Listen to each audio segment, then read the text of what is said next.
I'm here in Kansas City, so I appreciate anything related to the town. A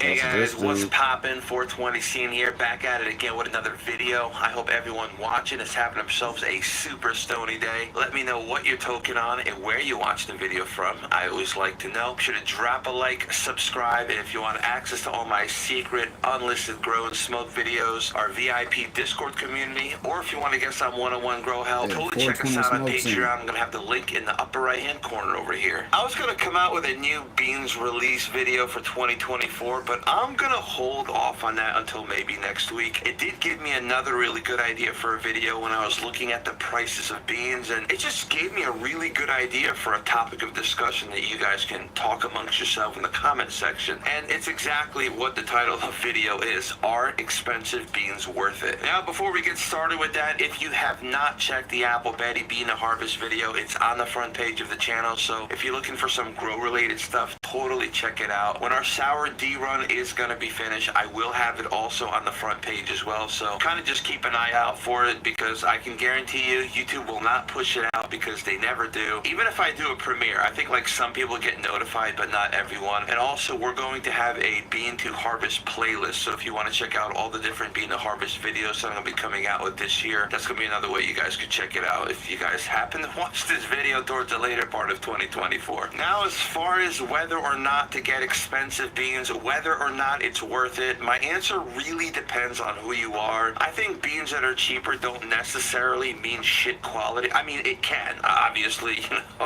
you can get some really cheap beans from a lot of local breeders that are getting into the game, but if you're looking for brands like In-House Genetics or even Ethos or Thug Pug, those beans are starting to get a little bit more expensive because of the breeder's reputation. Also, on a side note, those people that were giving me shit for running Ethos Genetics because of Colin in his past, let me tell you guys something, alright? I care more about the bean quality from the breeder. I want to get hella super good tasting dank. You know, I don't get into people's personal lives, personal choices. If they're good beans from a breeder, I'm going to be running them. So if you're a beginner just starting out, I don't recommend spending a ton of money on super expensive beans, because if you fuck up, it's a lot better to screw up on a pack of beans that are 25, 30 bucks.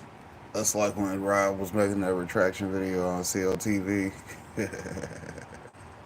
Shouts out to retraction videos, because you hear something about somebody's personal life and now you're like, gotta stop making retraction video. That shit happens.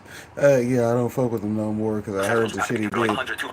But sometimes you just don't care and you just keep fucking with him anyways. I know some beans go even higher, like $300 or something. Doesn't even make sense. Why would you run expensive beans if you're a beginner? Like, you don't even know what's going to happen. So make sure to get your feet wet. Practice on cheaper genetics. Check out the different brands out there on IG. I found there's a lot of new breeders even on like social media like Instagram, just trying to get their name out there. So just check out a lot of the stuff that's on Instagram, hook up with some of the breeders, and maybe try out some testers. That's probably going to be the ultimate cheapest way to start out, because everybody wins. The breeder gets a progress report on their beans, plus at the same time, you didn't pay for any beans, so if you fuck up, it's not really too big of a loss. I'm telling you, most of these new breeders will jump on any opportunity where somebody's going to run their testers just to get a progress report on how stable their beans are. So it's going to help them in the long run, and it's going to help you get your feet wet as well. So it's a win-win. I only recommend super expensive beans for people that have been doing this for a long time. Don't just have a successful run and think that you can just run all these super high-priced genetics. Let's just say get like 3 successful runs in a row under your belt before you even think about spending hundreds of dollars on super expensive beans. I just don't want you guys to be spending a whole bunch of money when you're starting